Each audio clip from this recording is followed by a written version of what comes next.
The town of Dust Creek, Montana, looked like a place God had turned his back on, or maybe built, just to test the faith of those too stubborn to leave. Before we kick off this adventure, don't forget to hit like on the video and let us know in the comments where you're watching from. It clung to the mountain pass like a tick on a mule's hide, a handful of crooked wooden buildings forever locked in battle with the wind and the cold. And in the winter of 1888, that battle felt more like a war. The sky hung low, a bruised stretch of gray that spat snow sharp as glass. The wind screamed down from the Rockies, slipping through every gap in every wall, cutting bone deep. The lone dirt street had frozen solid wagon ruts turned to traps, and the whole town smelled of smoke and desperation. This was a country made of grit and pain, where survival was holy work, and mercy was something folks couldn't afford. And into this cold, pitiless world came Roxy Vale. She arrived on the weekly supply wagon wrapped in a dark wolf's shawl, her presence as quiet as falling snow.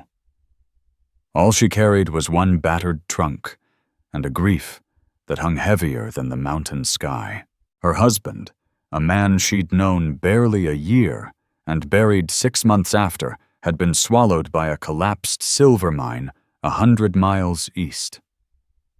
With no kin left and barely $1 to her name, she'd come to Dust Creek chasing a fragile promise of work and a place to disappear. But Roxy Vale could not disappear. She was too beautiful for that. Not the showy kind of beauty that draws catcalls, but something deep and haunting like sunlight slipping through storm clouds. Her hair was the color of dark honey tied back in a loose knot that never could hold all the stray curls around her face. Her eyes were a shade of green that looked stolen from spring itself, soft, sad, and impossibly alive. Her face was clean and fine-lined, her mouth built for kindness, though no one had seen her smile.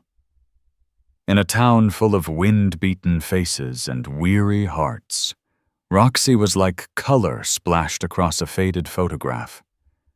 Men noticed first. Their talk would stop when she passed. The blacksmith's hammer would still. Trappers froze mid-step outside the saloon. It wasn't lust at the start. It was curiosity, a dumb, hungry awe at something fragile surviving in their brutal world. They tipped their hats, tripped over their words, and dreamed of being her rescuer from whatever sorrow clung to her shadow.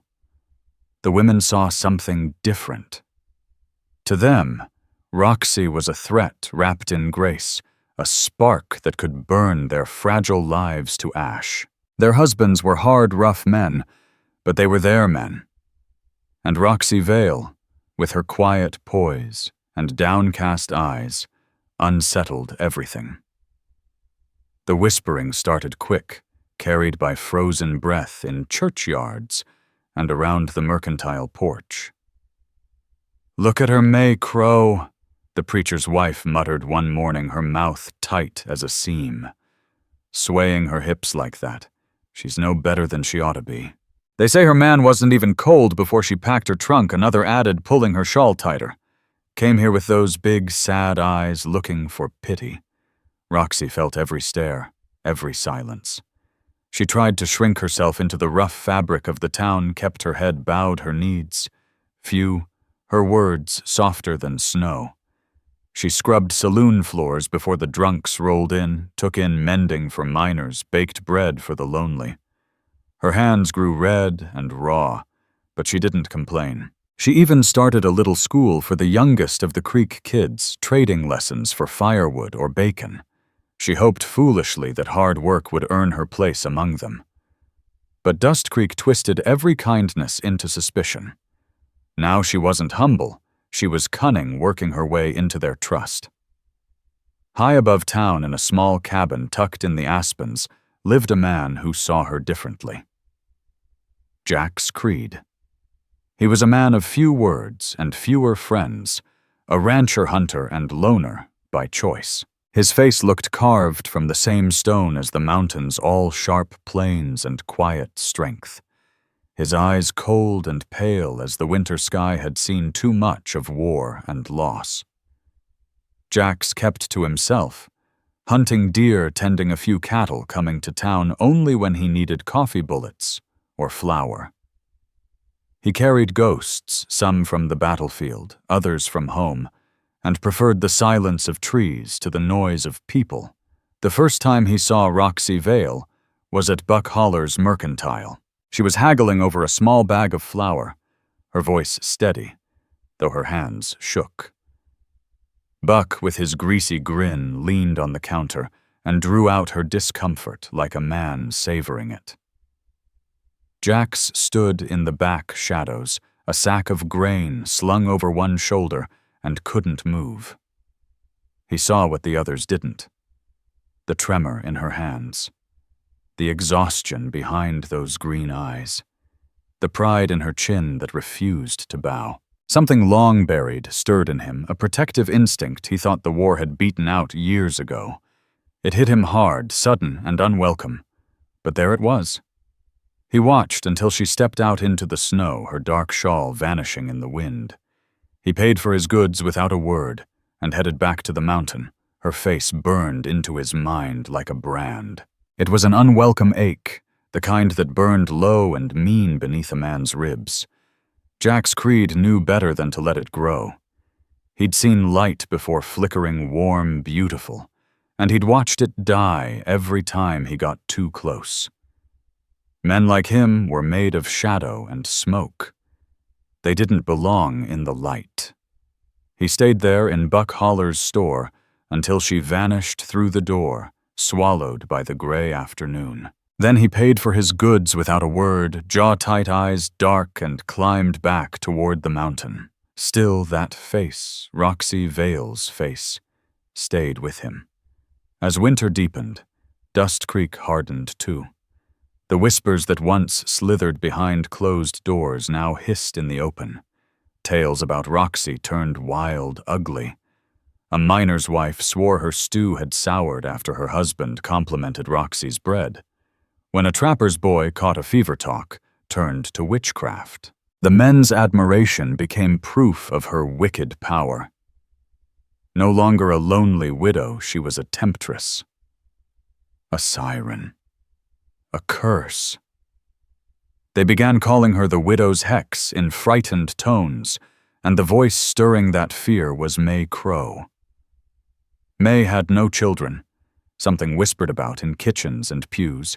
In a place where a woman's worth was measured in sons, her barrenness was a wound she hid behind scripture. Piety was her armor. Envy was the rot beneath. She saw in Roxy everything she had lost to time, youth, beauty, and a quiet strength she couldn't stand to face. May began gathering women in the back of Reverend Gage's church under the flicker of an oil lamp. The air reeked of tallow and damp wool. "The Lord tests us," she'd preach, her voice sharp as a whip crack.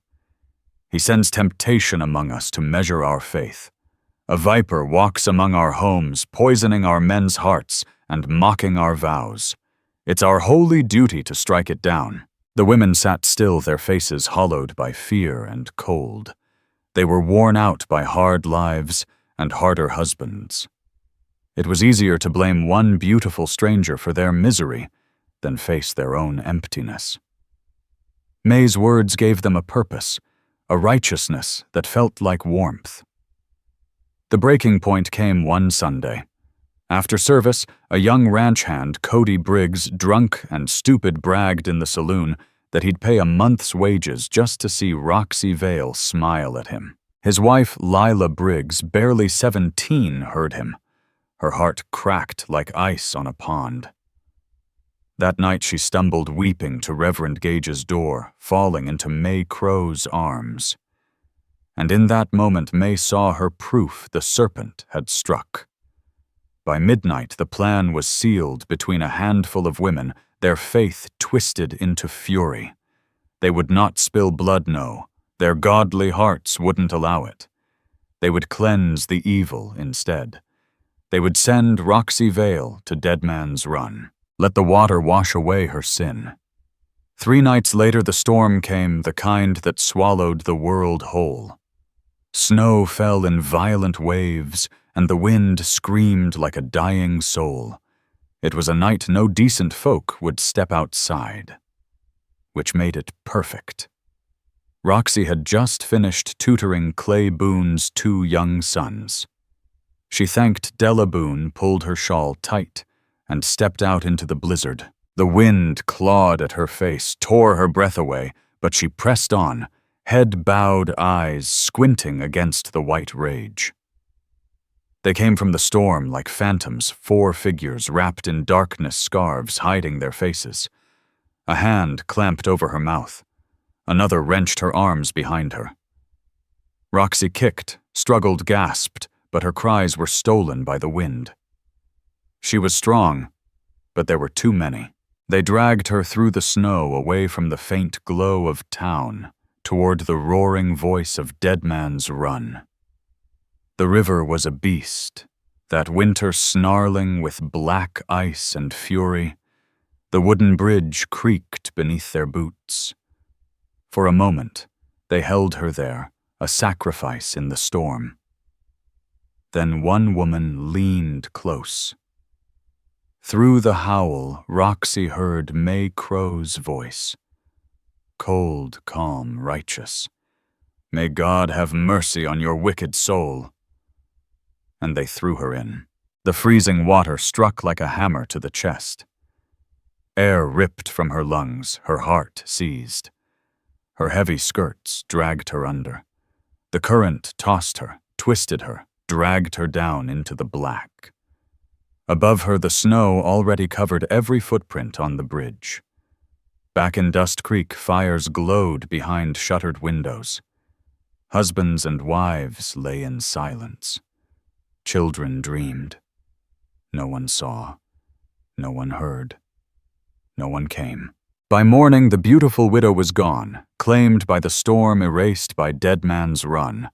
Her name would linger only as a warning, whispered over winter fires. And far above the town, through the howling blizzard, Jax Creed rode like a ghost, shoulders hunched, coat whipped by the wind, following a trail the storm tried to bury. The buck, slung over Jax Creed's shoulder, hung heavy as stone, a hard-earned prize from 3 long days in the high country. His Mustang Gunpowder Ghost, pale against the storm, trudged behind him, with its head low and breath frosting the air. The blizzard was a bad one, the kind that swallowed the land whole. The world had turned to white noise and blindness. His thoughts were fixed on a fire, a tin cup of hot coffee, and the kind of sleep that came only after bone-deep exhaustion. He rode along the tree line that bordered Deadman's Run, the sound of the river rumbling beneath the wind like distant thunder. That was when he saw it, a smear of darkness against the storm's white fury, tangled in the twisted arm of a fallen cottonwood. At first he thought it was just a scrap of cloth, a piece of some traveler's blanket. But as Gunpowder drew closer, something cold and mean prickled down the back of his neck. The fabric was wool, dark, familiar. A woman's cloak. And not just any woman's, he'd seen it before. Roxy Vale's. He slid from the saddle, the cold forgotten, every muscle snapping alert. He scrambled down the icy bank boots, breaking through snow and sludge. The river raged black beneath him, thick with grinding slabs of ice. Then there. A pale hand flashed once in the swirling current before vanishing beneath the surface. There was no hesitation. He tore off his coat and gun belt, the iron buckle biting into his frozen fingers, and dove in. The shock was pure violence, water colder than death itself. It punched the breath out of him and filled his head with white pain. The current snatched him, trying to drag him under, smash him against the rocks. He fought it, eyes scanning the black water. A flicker of honey-colored hair broke the surface for a heartbeat, then disappeared again. He lunged, catching a handful of soaked fabric. The weight that hit his arms was dead weight, heavy, limp, unyielding. The river wanted her. It wanted to keep her. But so did he. Jax's lungs screamed for air muscles, tearing with every stroke as he clawed his way back toward shore. His boots hit mud. He pulled with everything left in him, dragging her onto the snowy bank, collapsing beside her in the frozen dark. His chest heaved. His vision blurred. She lay still, blue lips, skin the color of marble lashes, clumped with ice. For one dreadful second, he thought he was too late. But he'd seen death before, up close and ugly, and this didn't feel like it. This felt like the edge. He remembered a medic from the war once dragging a boy out of a canal, pounding his chest until life came screaming back. Jax didn't think he just moved. He turned her on her side, forced the river out of her lungs, then laid her flat and pressed his hands to her chest. "Come on," he rasped, counting under his breath. "Breathe, damn it. Breathe." He pressed down again and again until his arms shook. Then he bent low, sealing his mouth over hers, breathing his own warmth into her frozen lungs. The act meant nothing but life, raw, desperate life. He pushed, breathed, pushed again until her body twitched. A cough, small, broken, but real. A trickle of water slipped from her mouth. He pressed again. Another gasp, ragged and wet, filled the air. She was alive. Relief crashed over him, so strong it made him dizzy. But there was no time to savor it. The storm was still screaming, trying to finish what Deadman's run had started. He scooped her into his arms, light as a child, cold as stone, and staggered back to gunpowder. "Hang on," he muttered, voice hoarse as gravel. "We ain't done yet." He lifted her across the saddle, climbed up behind her, wrapped his arms around her limp frame, and kicked the horse into motion. Gunpowder, sensing the urgency, plunged through the storm. By the time they reached the cabin, a single-room refuge of rough-hewn logs, it felt like the end of the world. The place smelled of leather smoke and solitude. He laid Roxy Vale down on the bearskin rug before the cold hearth. Water pooled beneath her, her teeth chattering violently. For a heartbeat, he froze. A woman, half dead, was lying in his home. His sanctuary. Then instinct shoved the thought aside. She needed fire. He moved fast, numb fingers sparking tinder-stacking wood until a blaze roared to life. Flames leapt up the chimney, throwing wild shadows across the walls. But her clothes, soaked through, were still stealing her warmth. They had to come off. Jax knelt beside her, jaw clenched. Stripping a woman was a sin where he came from, but letting her die was worse. He worked at the buttons, clumsy, and shaking his gaze fixed on her face the whole time. He peeled away the wet wool and cotton layer by layer, never once looking lower than her jaw. When the last of it was gone, he bundled her tight in every dry blanket he owned, wrapping her like a child in winter. He rubbed her hands, her feet, her arms, muttering low, half prayer, half command. "Don't quit on me now, Roxy," he whispered. "Not after I dragged you out of hell." Jax Creed's hands moved with a gentleness that betrayed the storm raging inside him. All through the night, he kept watch, feeding the fire, keeping his rifle laid across his lap, out of old habit eyes, never leaving the small mound of blankets where Roxy Vale lay motionless. Anger and confusion twisted together in his gut. Someone had done this to her. On a night like this, nobody fell into Deadman's Run by accident. They'd thrown her in to die. The thought kindled a cold, steady rage inside him, but beneath that anger pulsed something older, rawer, a primitive instinct to guard the fragile spark of life now breathing weakly in his cabin. He'd lived so long behind his own walls, keeping the world shut out, thinking nothing human could reach him again. Yet here she was, a half-drowned stranger, and somehow the walls had fallen. Every time he looked at her, at the peaceful stillness of her face against the firelight, that same ache he'd felt in Buck Holler's store returned only sharper, stronger, and utterly beyond his control. He was in trouble, and he knew it. Roxy woke to the crackle of fire and the warm scent of wood smoke. For one fleeting moment she felt safe. Then the memories came crashing back. The rough hands, the storm, the freezing river swallowing her whole.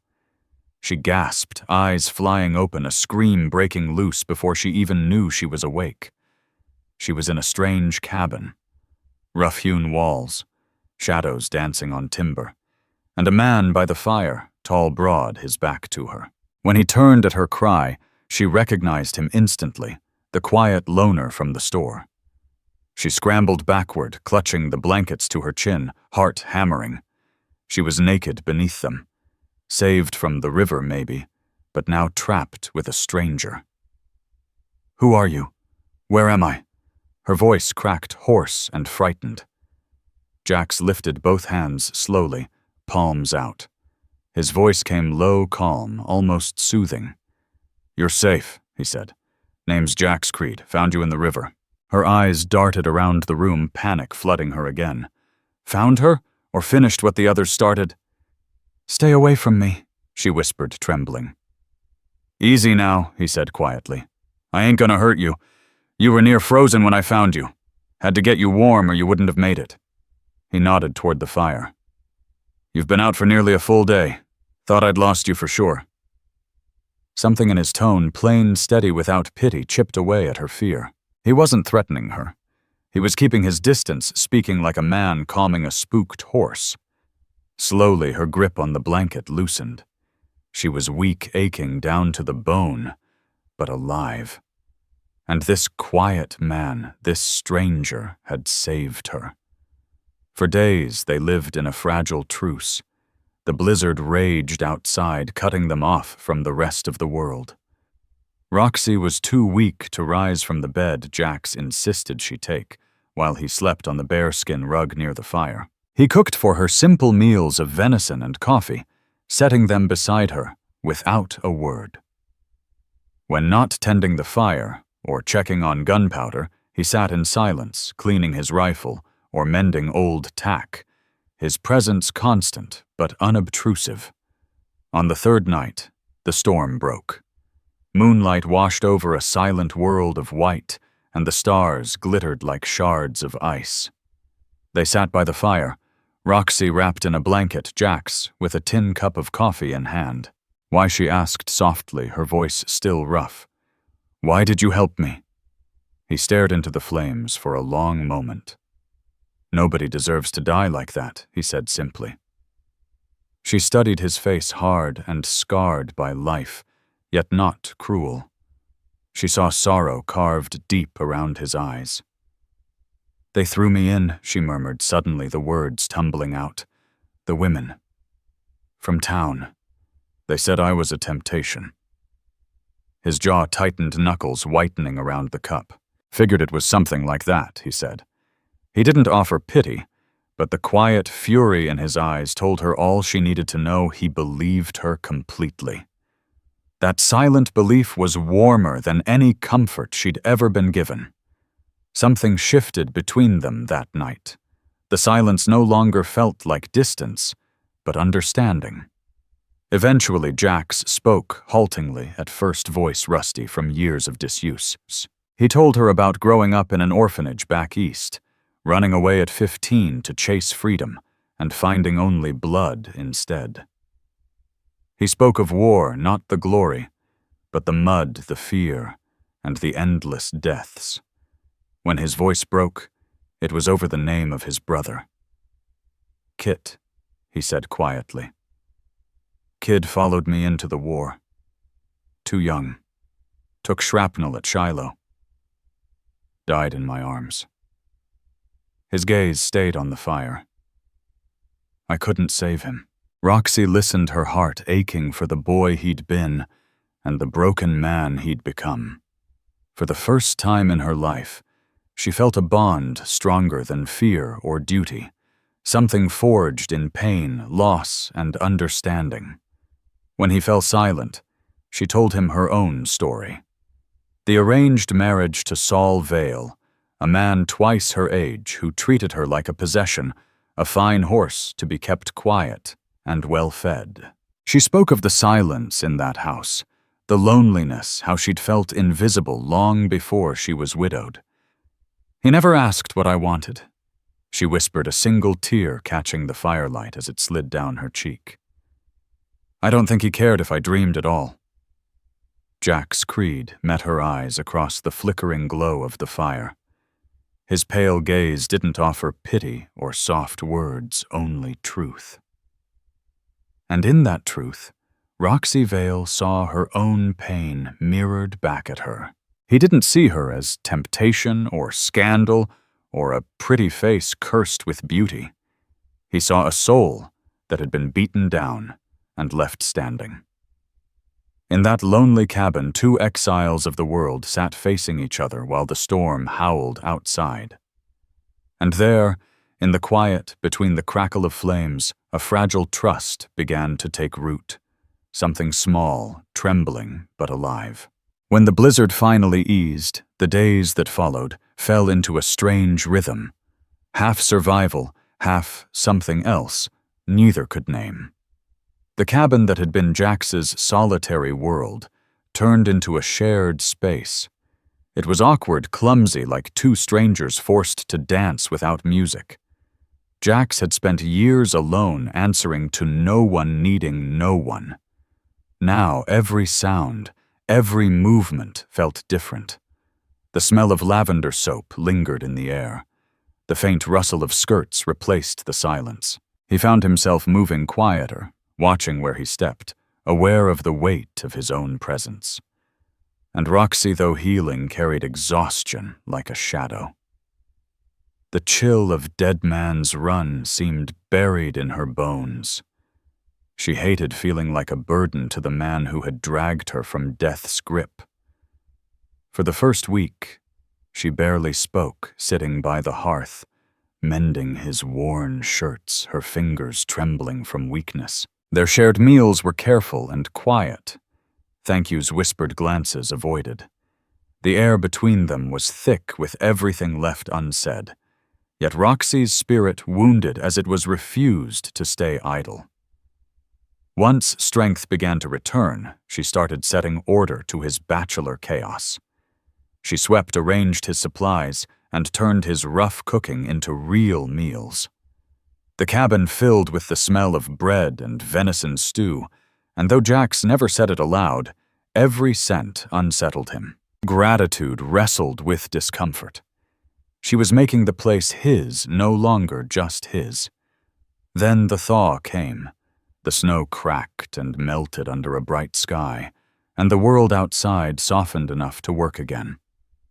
Jax decided to rebuild the corral for his cattle, and when Roxy insisted on helping, he wanted to refuse, but the look in her eyes left no room for argument. So they worked side by side.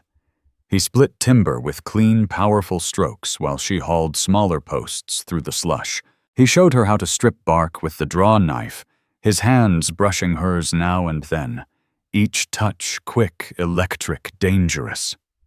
They moved together like they'd been doing it for years, two solitary lives, slowly learning how to move in step.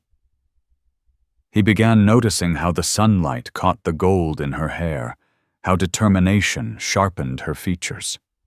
She caught herself studying the lines of his shoulders, the quiet patience in his movements, the strength that felt safe instead of threatening. The silence between them shifted. It wasn't cautious anymore. It was alive. Every glance lingered a heartbeat too long. One evening after working until dusk, they sat at the small table eating stew and bread in an easy stillness. When Roxy reached for his plate, at the same moment Jax pushed it toward her. Their hands met. Just a touch. But it was like lightning, brief, searing, and impossible to ignore. She drew back, color rushing to her face. He looked away, jaw tight. But the air between them was no longer just warm from the fire, it burned. Neither spoke, yet they both knew something inside that cabin had changed forever. That night the past came for her. Roxy's dreams dragged her under again, back to the black water, the icy grip, the faces of May Crow and the others watching her drown. She jolted awake with a scream drenched in sweat, gasping for air. Jax was on his feet before he knew it, crossing the cabin in 2 strides. "Roxy," he said, his voice rough with sleep and alarm. "Hey, easy. You're safe. You're all right." But she couldn't answer, only tremble, her eyes wide with terror. She shook so violently he thought she might shatter. Without a word, he sat beside her and pulled her close. She didn't fight it. His arms wrapped around her, solid and warm, his heartbeat steady against her ear. He held her like he was anchoring her to the world. "Shh," he murmured, voice low and steady. "You're here. They can't reach you now." She buried her face against his shoulder, breathing in the scent of pine smoke and worn leather. Slowly, her sobs eased into ragged breaths, then quiet. Jax didn't move until she was calm again. When he finally laid her back against the pillows, she reached for his arm, her fingers trembling. "Don't go," she whispered, barely audible. "Please." He froze. In her eyes was something raw fear, trust, need, all tangled together. And in that moment, Jax Creed, a man who'd sworn to live and die alone, knew he couldn't leave her to face the dark alone. So he stayed. Jax Creed lay down beside her, staying above the covers, his body stiff as a drawn bowstring. He didn't dare let his arm brush hers. "I'm here," he murmured, voice low as a promise. "Nothing's gonna harm you while I'm breathing." That became their quiet understanding. He slept beside her, but never with her separated by a thin layer of blankets and a wall of restraint neither dared cross. Yet those inches between them felt smaller, every night filled with warmth, breath, and a pulse that matched the storm outside. Jax would lie awake for hours, listening to the rhythm of her breathing, feeling the pull in his chest to reach out just once, to close that impossible distance. Roxy Vale, pretending to sleep, could feel every heartbeat echoing between them. His nearness both calmed and tortured her. His presence meant safety, but it also awakened something long-buried longing. The air in that cabin grew heavy with what neither of them could say. Until one night, under a veil of falling snow and the golden hum of firelight, the tension finally broke. They lay in silence, each pretending to rest. Then Roxy turned toward him. The flicker of the fire carved his face in gold and shadow. His jaw was tight, his eyes uncertain. She reached out her fingers, trembling, and rested her hand on his chest. He froze, then shuddered beneath her touch. But he didn't move away. "Jax," she whispered, voice barely a breath. "Roxy," he said hoarsely. "We shouldn't." Her eyes filled not from shame, but from a wound deeper than the cold river could ever leave. "Am I ruined now?" she whispered, pain breaking through the words. "After what they did, what they said I was," his breath left him. Then he reached for her rough palm against her cheek, his thumb brushing away her tears. His voice came out rough but steady. "You survived," he said. "You clawed your way back from the grave, Roxy Vale. You ain't ruined. You're the strongest, most beautiful thing I've ever laid eyes on." Something inside her broke something that had been locked tight since the night she'd been thrown into Deadman's Run. She let out a sound halfway between a sob and a laugh, and he pulled her into his arms. His kiss wasn't desperate. It was reverent. It spoke of years of silence, of loss of hope, clawing its way back into the light. When they came together, it wasn't lust that drove them. It was survival.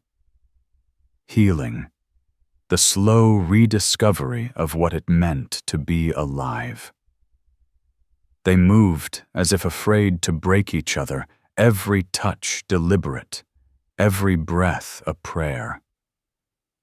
It was the first time in years either had been truly seen. For Jax, it felt like the walls he'd spent a lifetime building were finally cracking apart. For Roxy, it was reclaiming something she thought was gone forever, her worth, her womanhood. When the fire dwindled to soft embers, they lay tangled in silence. Not awkward, just still, peaceful. The storm outside had died, and so had the one between them. Morning came softly. Snowlight spilled through the cabin window, pale and clean. Everything looked new, fragile, like it might shatter if they breathed too loud. A different kind of silence filled the room now. Not fear, but uncertainty. Roxy moved with quiet grace, her bare feet brushing the wood floor, heart heavy with questions. What if it had meant more to her than it did to him? What if she was nothing more than pity in his arms, a broken thing a lonely man tried to mend? The doubt burned colder than the snow outside, and Jax, for all his strength, felt something he didn't know how to fight fear. He could face bullets and wolves and winter itself. But this new ache of needing someone, it was worse than any wound. He kept waiting for her to say it, for her to tell him she was leaving. He watched her move through the cabin sunlight in her hair, and the thought tore through him like a blade. Why would she stay? He had nothing to offer her but a one-room cabin and a haunted heart. So he braced himself for the goodbye that hadn't come yet. Roxy, desperate to prove she was more than a burden, poured herself into the cabin. Her stitches on his clothes were clean and near invisible. She made meals that warmed him from the inside out. Fresh bread, thick stews, coffee that didn't taste like smoke. The air that once smelled of solitude now carried the scent of her herbs soap, and something soft he couldn't name. It was still his cabin, but it no longer felt empty. And that scared him more than the cold ever could. Roxy Vale had found a small wooden crate near the hearth, half rotted from years of disuse.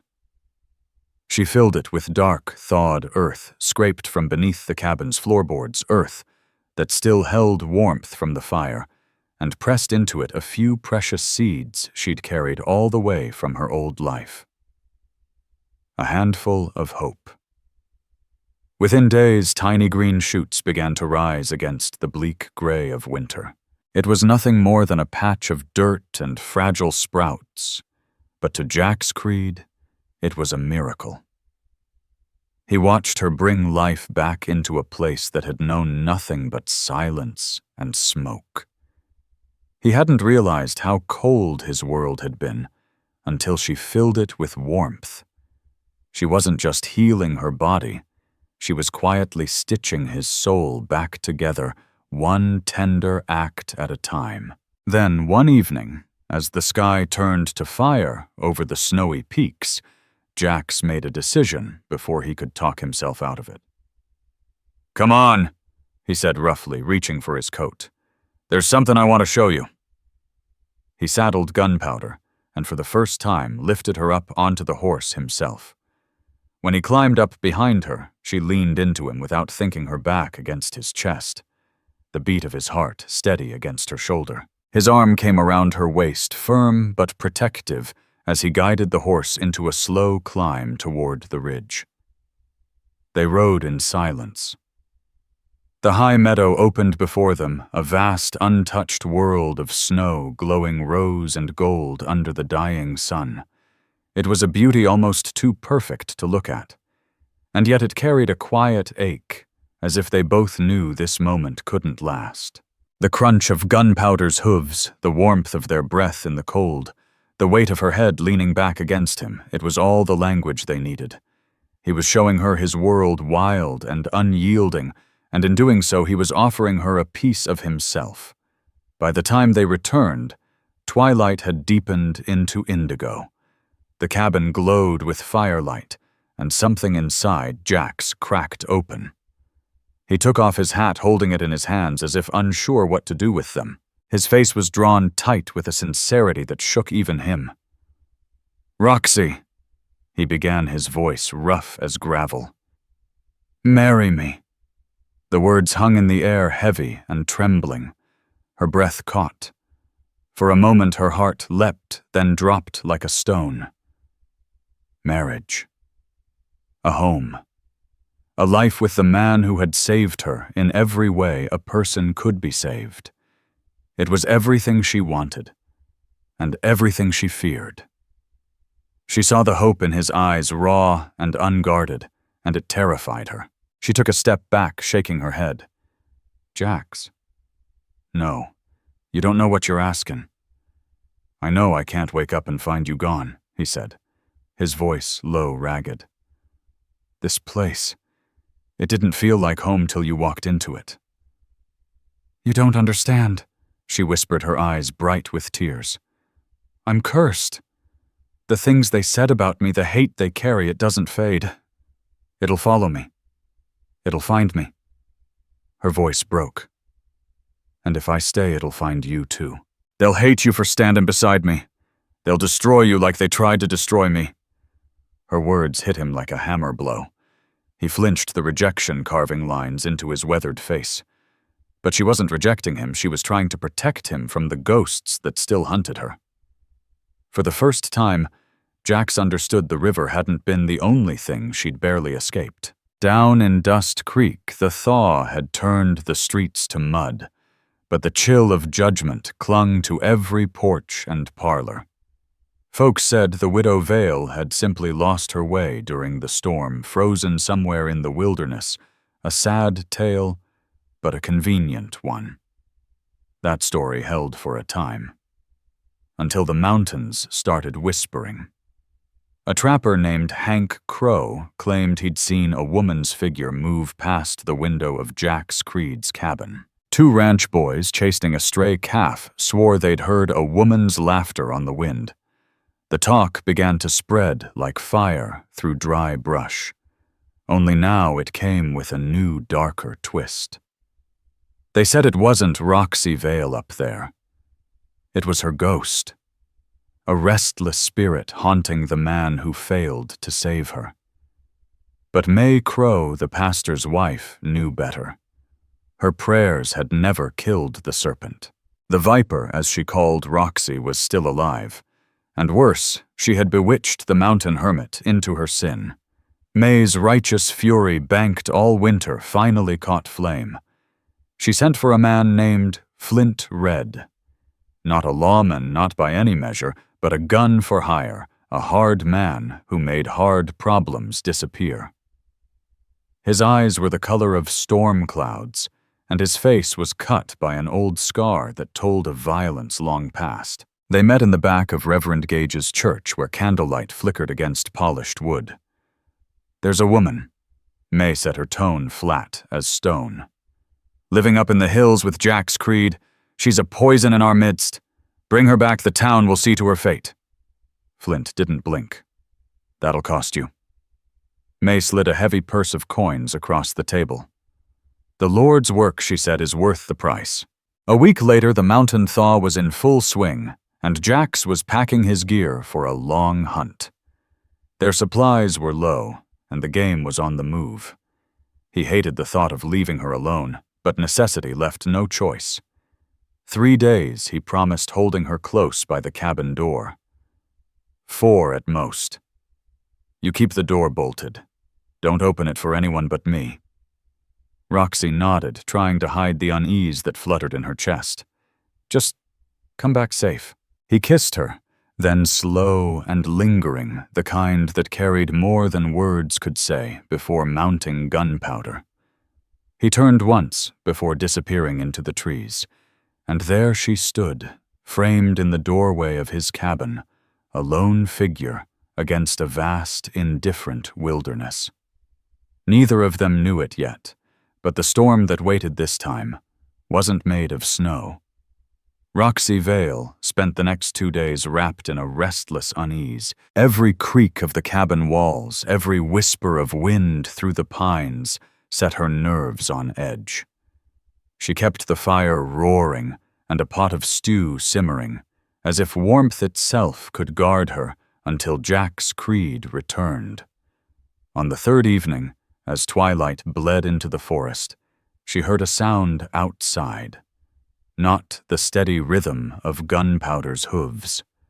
Not Jax's voice. It was a single, deliberate step, the crunch of a boot on frozen stone. Her heart leapt into her throat. She rushed to the window. Through the dusky light, she saw him, a tall, gaunt man, walking out of the tree line, his shape dark against the snow. He was no one she knew. Panic seized her chest. She slammed the bolt across the door and grabbed Jax's spare rifle from the wall, its weight awkward but solid in her trembling hands. "Who's out there?" she called, her voice shaking.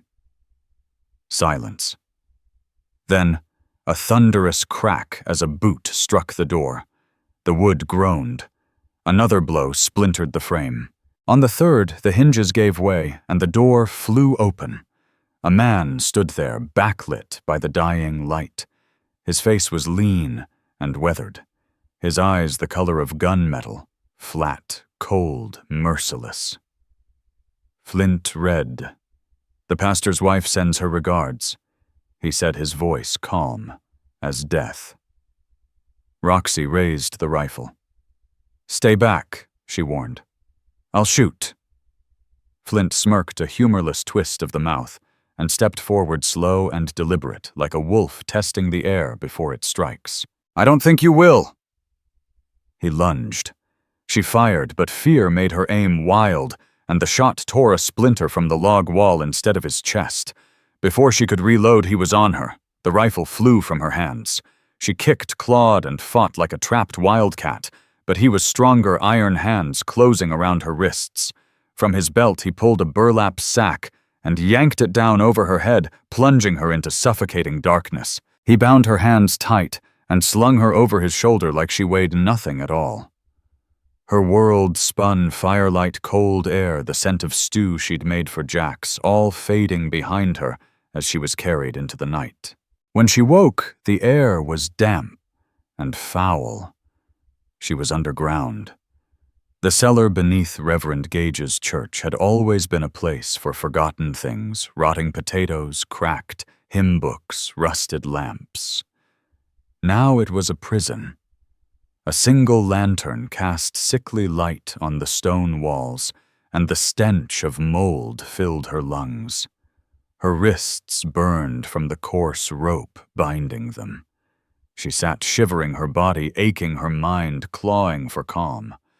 But her tormentors weren't outlaws. They were zealots. Reverend Gage came first, his Bible in hand, his words dripping poison. He spoke of Jezebel, of sin of fire, as God's purifier. His voice echoed off the stone-twisting scripture into something cruel and small. "Confess," he demanded. "Confess what you did to Jax Creed, how you bewitched him. The serpent of lust is coiled in you, woman." His eyes gleamed with fanatic light. Each verse he spat was another nail in the coffin he imagined for her soul. But worse than him was May Crow. She came alone late at night when the church above was silent. Her steps were sharp, her shadow long and thin against the wall. Her face glowed pale in the lantern light, pious trembling with a kind of righteous madness. "Did you enjoy it?" she hissed, leaning close. "Tempting my husband's flock." Whispering devil's words into that cowboy's ear. "Did you spread your legs for him?" While God looked away, Roxy didn't answer. She lifted her chin, silent, defiant. Her silence was her last defense, and it enraged May. "The Lord judged the witches of Salem with fire," Reverend Gage thundered the next morning. "It is the only way to cleanse the rot." They never said the word execution, but it lingered in the air, thick, heavy, certain. Roxy stared at the damp stone floor, fear burning through her veins. But she would not give them the satisfaction of tears. 2 days later, Jax Creed rode back through the mountain pass, a fine elk tied behind his saddle, and the faint comfort of home warming his chest. He imagined her smile when she saw the meat. The soft sound of her voice, the peace they'd found fragile, but real. Then he saw the cabin door. It hung crooked, one hinge broken clean through. He was off Gunpowder's back before the horse stopped rifle in hand, calling her name. His voice tore through the trees, "Roxy." Only silence answered. Inside, the world he'd built had been ripped apart. The stew pot lay shattered on the floor. A chair overturned. Ash cold in the hearth. And she was gone. Her shawl was missing, but her few clothes, her worn book of poems, her small box of sewing needles, all still there. She hadn't left. She'd been taken. Something dark and primal unfurled inside him, a fury that shook his bones but left his hands steady. He forced his breathing calm and stepped outside. Snow had begun to melt, turning the ground soft, perfect for tracking. He crouched low, eyes scanning the earth like a predator. He would find her. And when he did, God help the men who'd taken her. Jax Creed found the tracks before dawn, one set deep and deliberate, the other lighter, dragging slightly, as if the person had been half carried. The prints led downhill, cutting through the trees toward Dust Creek. His pulse quickened, every instinct sharpening to a predator's focus. He moved fast, silent, relentless, his rifle slung low, and his jaw tight. The forest, once his refuge, felt like a living nightmare now. The whisper of branches mocked him. The wind hissed her name, Roxy. Every sound became her voice, every shadow her ghost. By the time the trail flattened near town, the sun was sinking, painting the snow crimson and gold. What little warmth there was in the world had been burned out of him, replaced by a blade-cold fury. He already knew who had poisoned this place. Only one tongue could spread venom deep enough to steal the woman he loved. He didn't go to the sheriff. Didn't waste time in the saloon. He went straight to the white-painted parsonage beside the church, a hollow monument to hypocrisy. He tied Gunpowder loosely at the gate and climbed the porch steps, his movements controlled and deadly quiet. He didn't knock. He kicked the door clean off its hinges and stepped through the splinters, his Winchester steady at his hip. Inside, Reverend Gage and May Crow sat at their table mid-supper. The pastor's spoon froze halfway to his mouth. May's face twisted, caught between outrage and fear. "What is the meaning of this intrusion?" Gage sputtered, rising to his feet. Jax's voice came low and even colder than mountain steel. "Where is she?" May leapt up, pointing a trembling finger at him. "Get that sinner out of our house! He's bewitched, same as that Jezebel he hides." He didn't even glance her way. His eyes never left the preacher. "I'll ask once more," he said, cocking the hammer of his rifle. The metallic click cut through the room like thunder. "Where's Roxy?" Vale Gage paled, the fire gone from his eyes. He saw it then, the look of a man ready to burn the world for one woman. His voice cracked. She's being held, he stammered. For her sins. She'll be judged by the town. Her judgment's already done, Jax said flatly. Take me to her. May's scream split the air sharp as a blade. It carried through the open doorway, spilling into the street. Within moments, shouts echoed outside, boots pounding on the dirt, men spilling from the saloon with torches in hand. Jax shoved the preacher toward the door. We're walking, he growled. Anyone tries to stop us, preacher meets his maker tonight. From the crowd, a voice drawled, low and dangerous.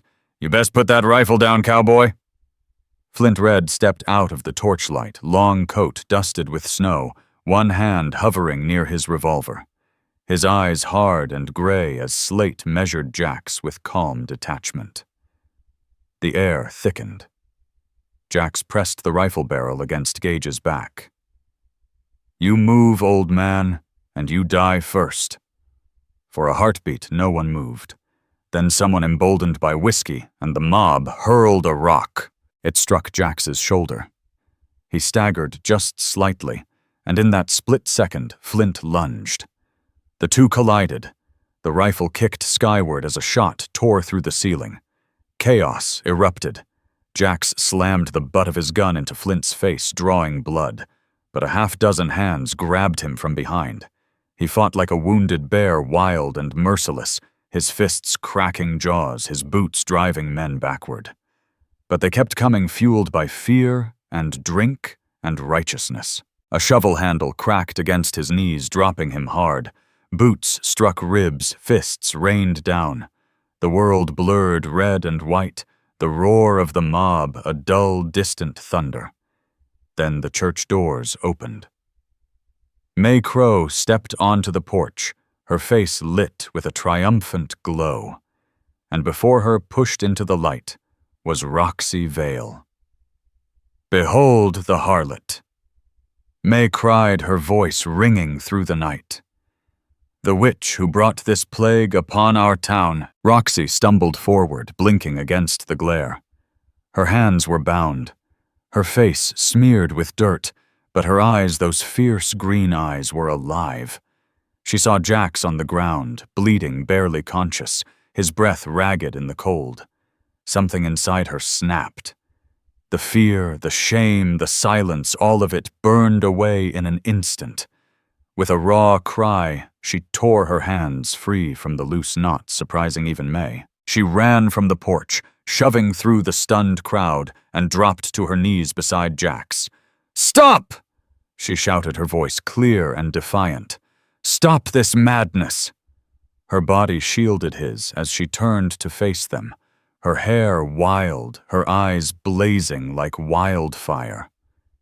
"If you kill him," she said, her voice steady as steel, "you'll have to kill me first." The mob froze. The torches flickered in the sudden silence. In that moment, she wasn't the witch they'd whispered about, or the widow they'd damned. She was the woman who had clawed her way out of Deadman's run, and she would die before losing him again.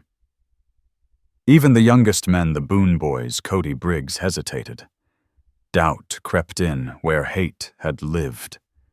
For the first time, they saw not sin, but love. And it shook them to their bones. They no longer saw a witch's accomplice or a sinner's fool. What the Dust Creek folks witnessed that night was something purer, a woman standing fearless beside the man she loved. The story May Crow had poisoned their hearts with began to crumble like ash in the wind. Reverend Gage, realizing he was losing control, stepped forward, his voice rising above the murmurs of the shaken crowd. The idea of a trial by fire died there in the dirt. Too many eyes had seen the truth. The town was split, and he needed to seize the reins again. "This town will not fall to sin and bloodshed," he thundered, his voice full of false grace. "We are God-fearing folk, and we will not stain our souls with murder. But we will not let wickedness take root among us." He raised a trembling hand and pointed at Jax Creed and Roxy Vale. You are banished from Dust Creek. Leave now and never return." His words hit like a verdict carved in stone. "All you own," he continued, waving vaguely toward the mountains, "is forfeit to this town payment for the chaos you've brought. Now go." It was exile, a cruel erasure of everything they'd built. Leaning heavily on Roxy, Jax forced himself upright. Pain knifed through his ribs each breath, a reminder of the boots and fists that had beaten him down. But when he looked at her, dirt-streaked, defiant, and still standing tall, pride eclipsed the pain. Together, they turned away. They walked past the torches, past the silent faces, and the cold-eyed preacher down the main street of Dust Creek and out into the dark road that led to nowhere. Behind them lay judgment. Ahead, only wilderness. They had lost everything: their home, their warmth, even the last illusion of safety. Yet as they vanished into the night, step by step, they carried the only thing that still mattered: each other. The road out of Dust Creek was a frozen scar through the wilderness. For 2 days they walked it, Jax leaning on Roxy's shoulder, every step a battle. He barely spoke, the pain in his side a constant flame. She saved her breath for survival, her focus locked on the endless horizon. The world had stripped them bare down to snow-wind hunger and the will to keep moving. They finally made camp in a hollow near the bones of a dry creek bed, the ground buried under snow. It wasn't much a lean-to of fallen branches and pine boughs, walls thin enough for the wind to whisper through, but it was shelter. It was theirs. With Jax's rifle gone, he fashioned a crude bow from green wood, carving each arrow with deliberate, painful effort. He vanished for hours into the white silence, sometimes returning with a rabbit or a squirrel, often with nothing but exhaustion in his eyes. Roxy became the keeper of the fire, their fragile heart of warmth in a pitiless land. She gathered wood until her fingers bled. She set snares, though it broke her heart to find a small, still creature caught in one. And every night she melted snow for water, guarding every drop as if it were gold. The cabin they'd once shared, its laughter, its warmth, felt like a dream from another life. Yet in this brutal place, their bond grew stronger, tempered like iron in fire. They learned to move as one, to speak without words. A glance across the fire said everything. When Jax returned empty-handed, she met his silence with a faint smile and a steaming cup of pine-needle tea. At night they huddled beneath a thin blanket, whispering against the hush of the snow, their breath mingling in the dark. They had nothing, but somehow in that nothing, they found everything that mattered. Then winter struck back. While checking a trapline along the frozen creek, the ice beneath Jax's boots gave way with a sharp, hollow crack. He plunged chest deep into the freezing black water.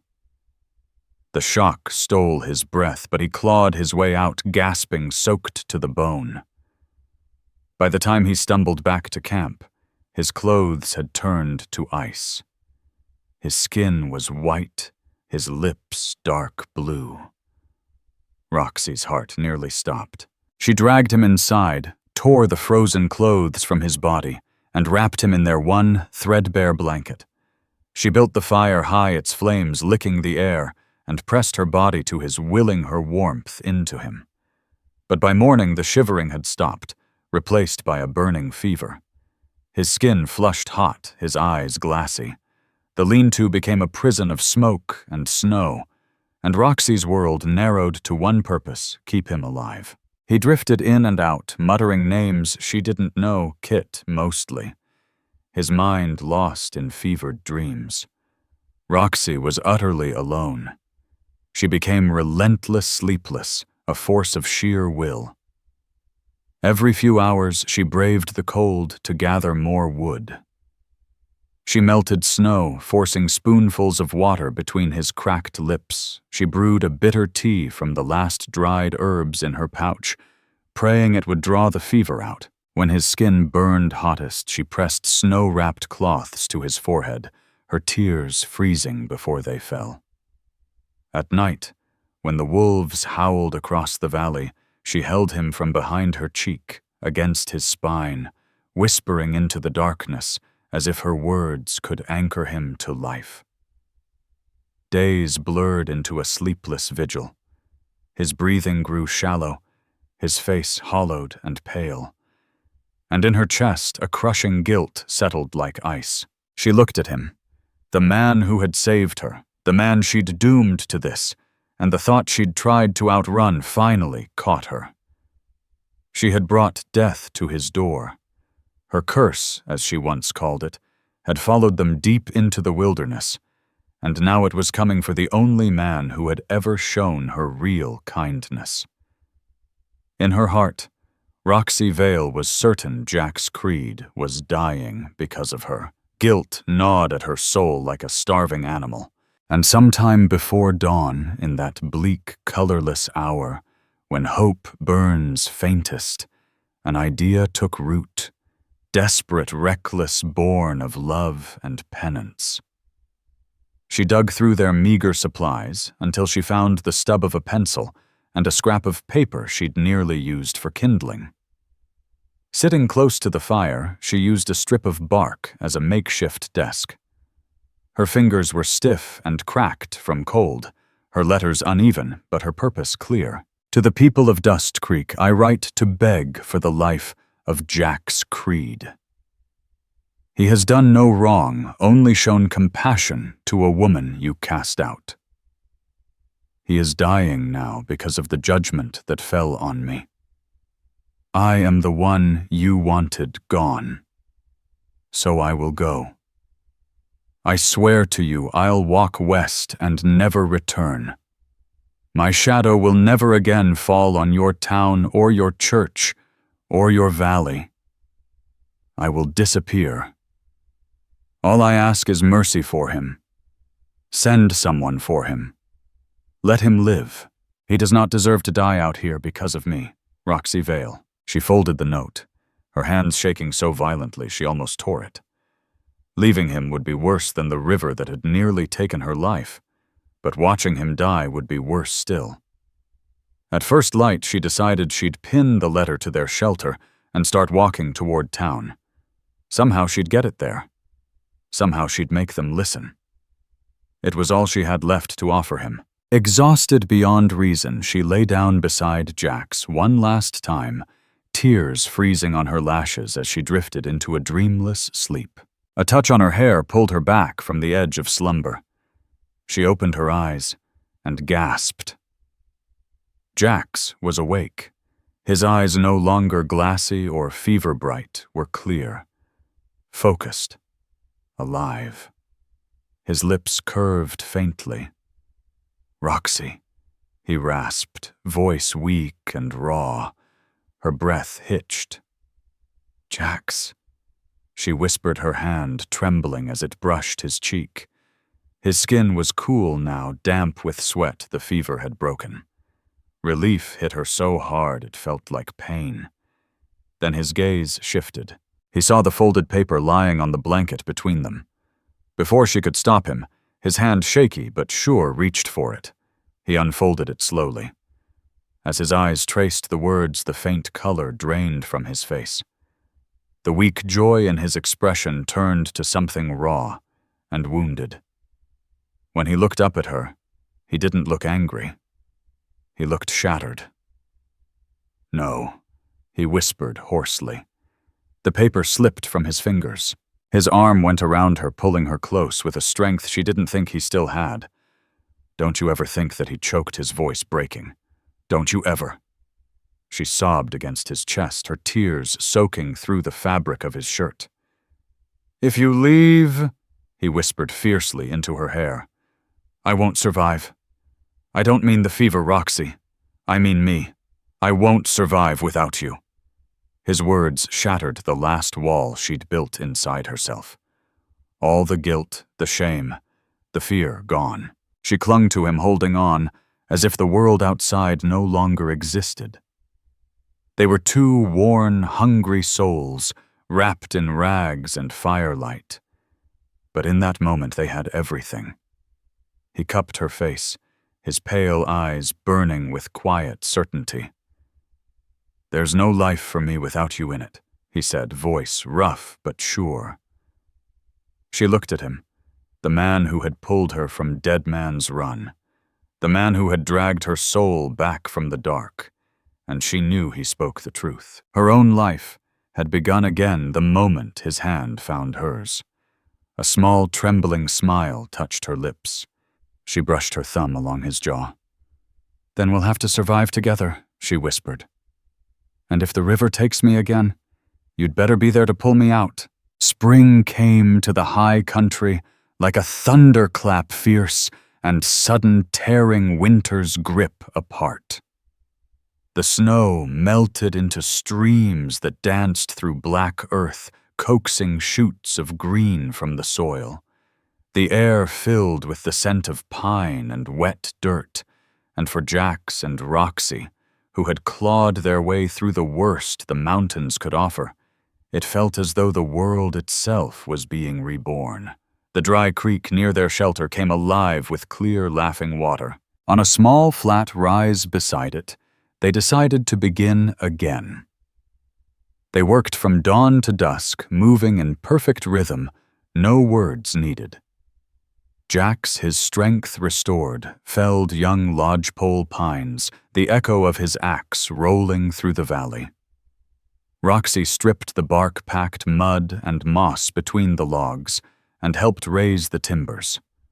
What they built wasn't just a cabin, it was proof, a monument to what they'd survived. It was small, only one room, but sturdy and warm with a stone hearth, a window facing the sunrise, and a door Jax swore would never again be broken.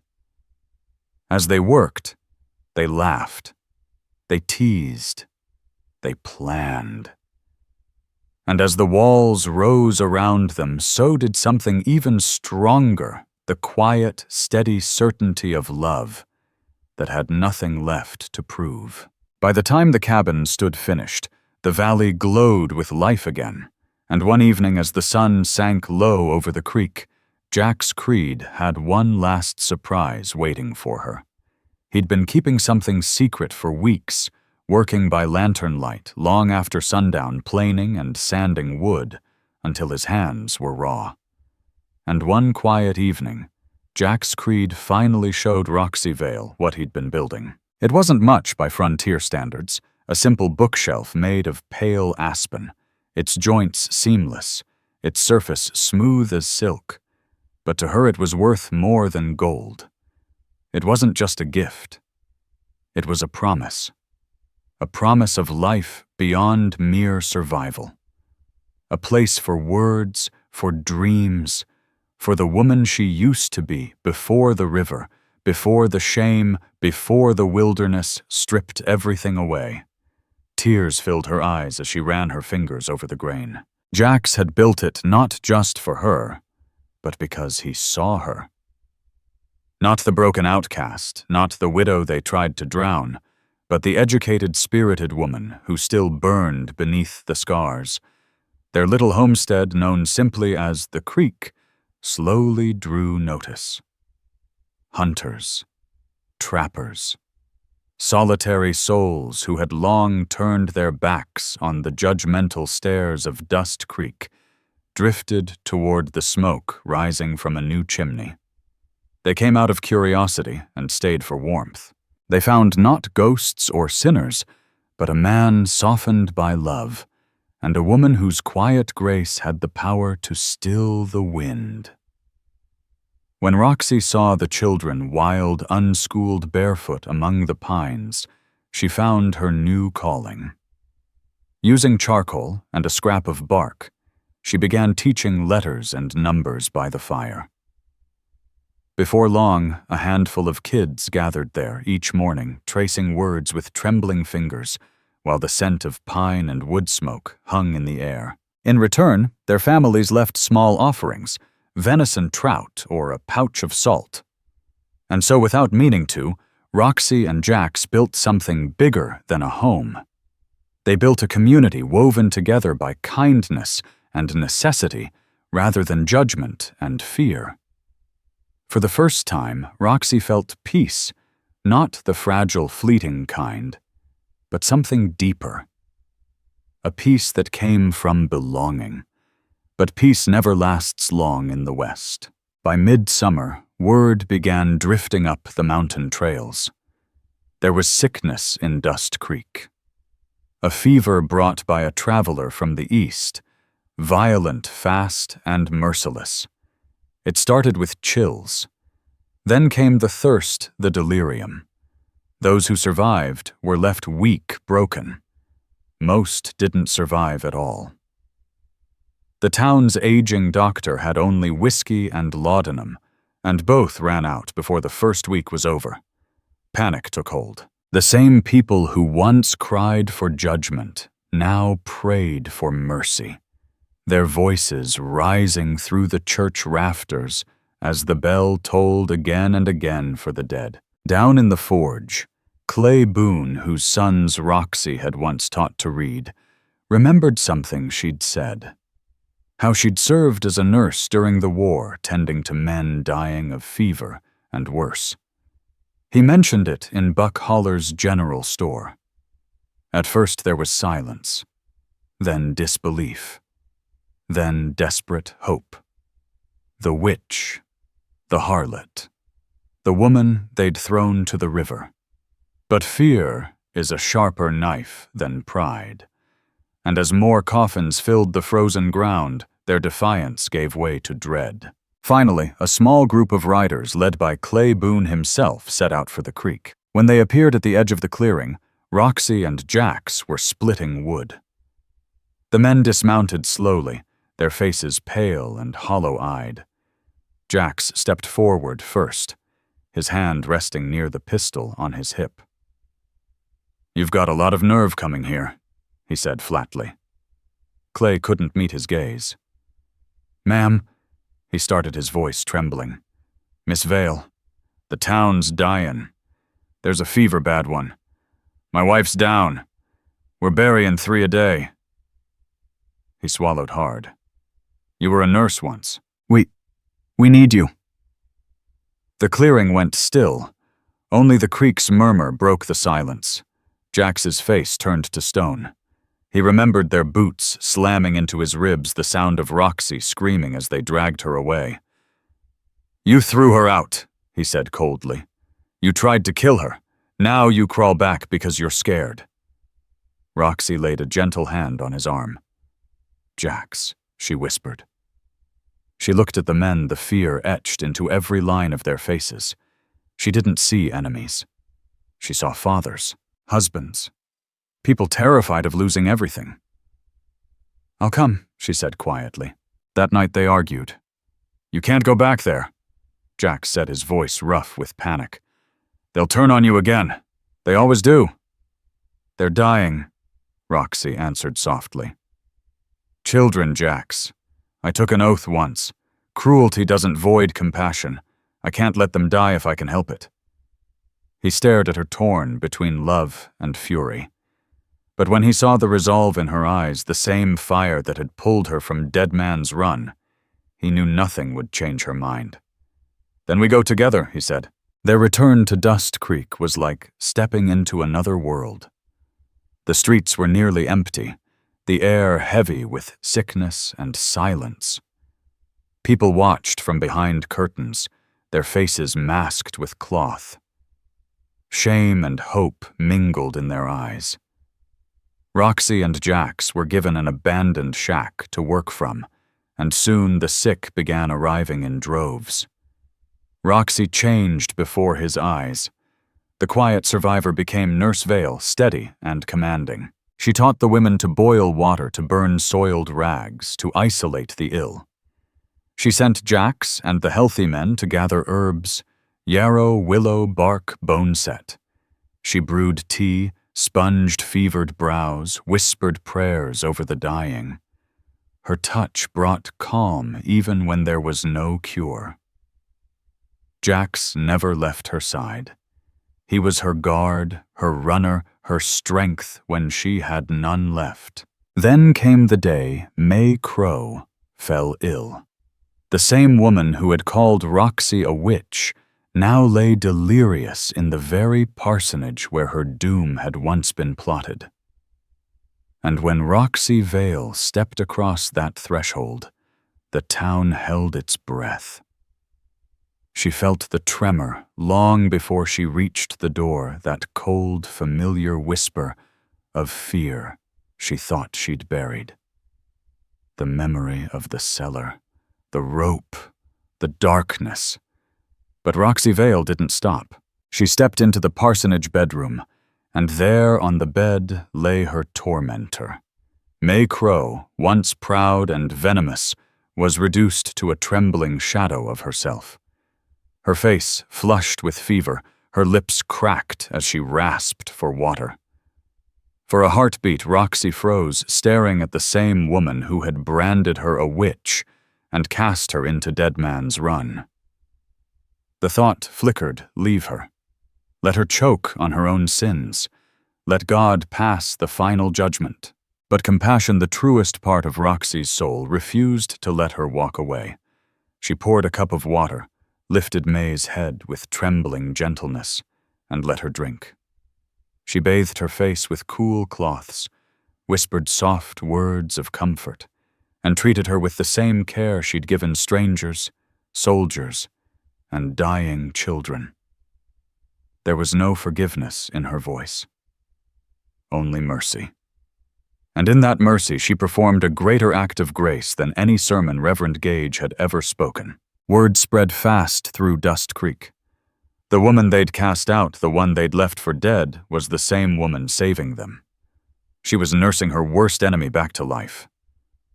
By the time the fever began to loosen its grip on the town, awe had replaced fear. Guilt had replaced gossip. The whispers that once dripped with poison now carried reverence. When the last toll of the church bell faded into silence, the town stood transformed, humbled, scarred, but redeemed in its own small way. The sickness had burned through Dust Creek like wildfire, and when it passed, it left behind something fragile and new shame, yes, but also gratitude. The people gathered in quiet agreement. There needed to be a service, not a celebration, but a reckoning, a prayer of thanks. And at its center, there had to be her.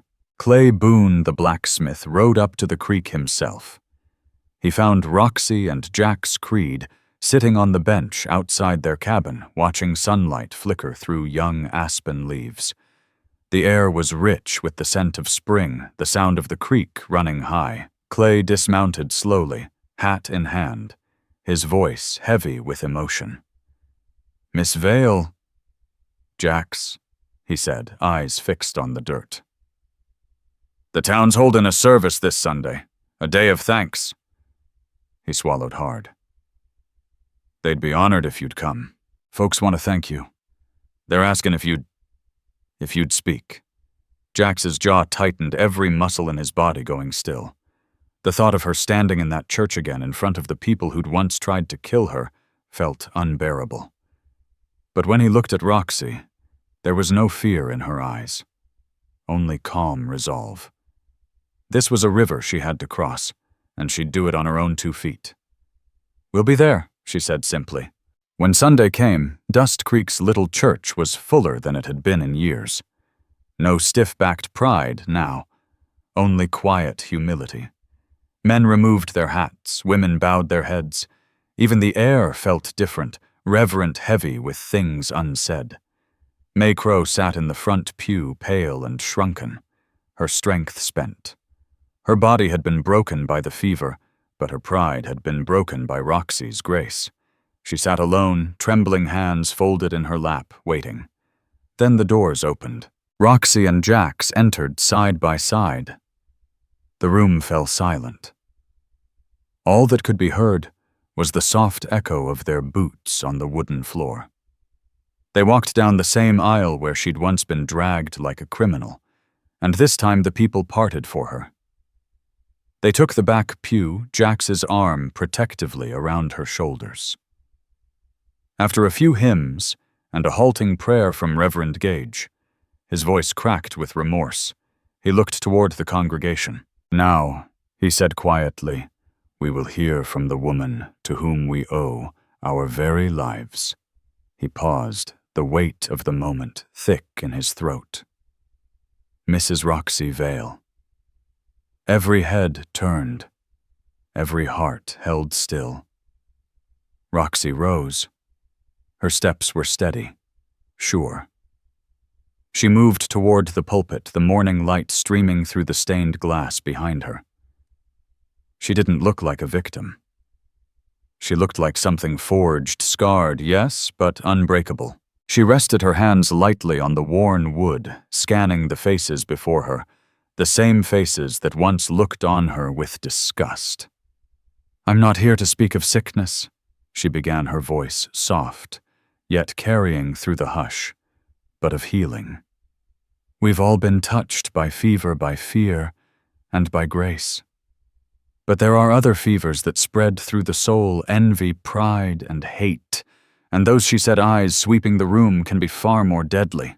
A murmur rippled through the crowd, a low, uneasy rustling of memory.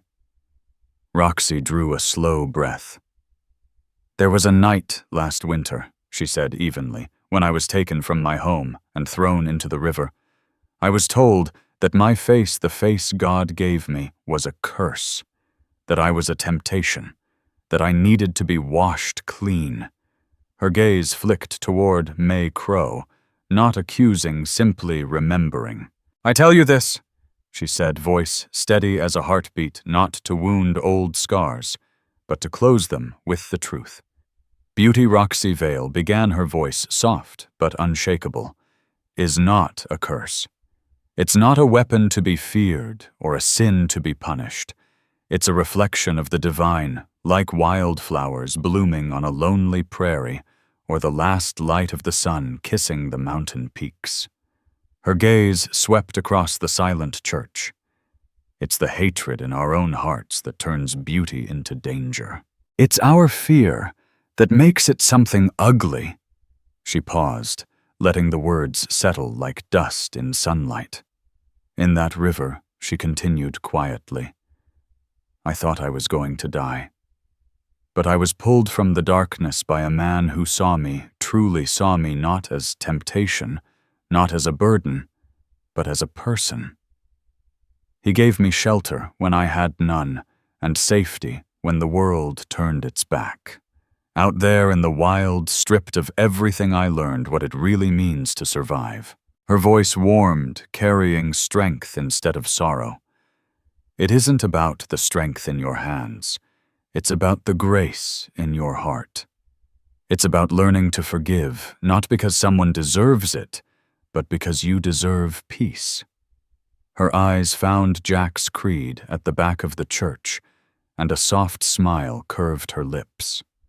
And most of all, she said, her tone glowing with quiet emotion, "I learned what love really is. Love. Not a fever that burns, but a steady flame that heals, that protects, that builds a home, even in the wildest places.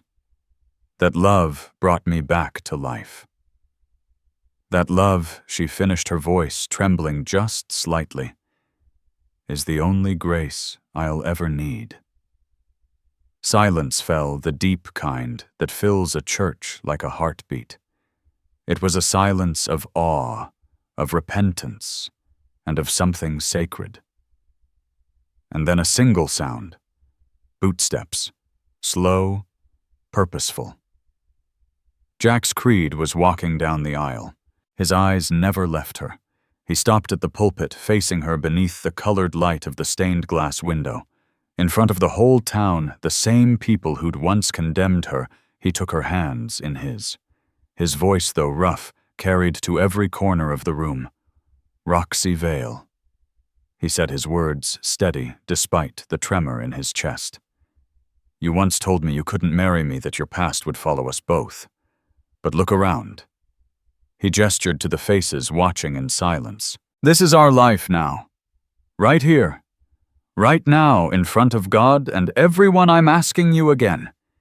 He swallowed his thumb, brushing her trembling fingers.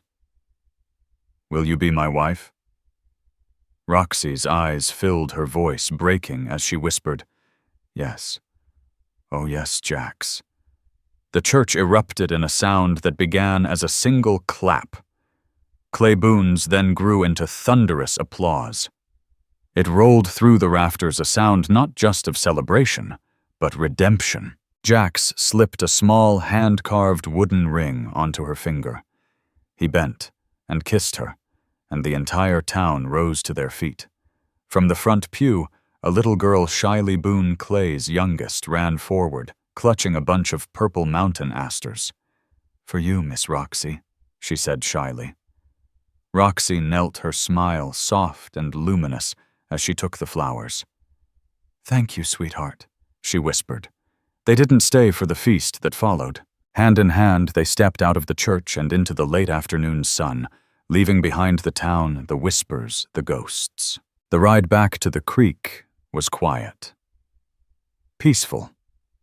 The wildflowers rested in Roxy's lap as gunpowder carried them home through the golden haze of dusk.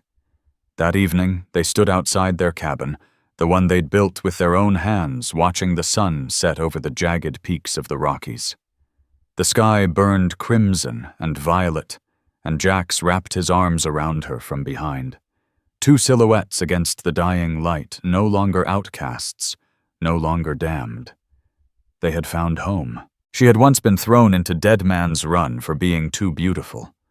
Now it was love that had pulled her back and made her more radiant than ever. If this story has touched your heart, I invite you to stay with us to discover more true tales of the Wild West. Stories that honor resilience, tenderness, and the spirit that God placed in those who blazed the trail. Subscribe, share, leave your thoughts in the comments, and join us once again to journey across this untamed land. Thank you.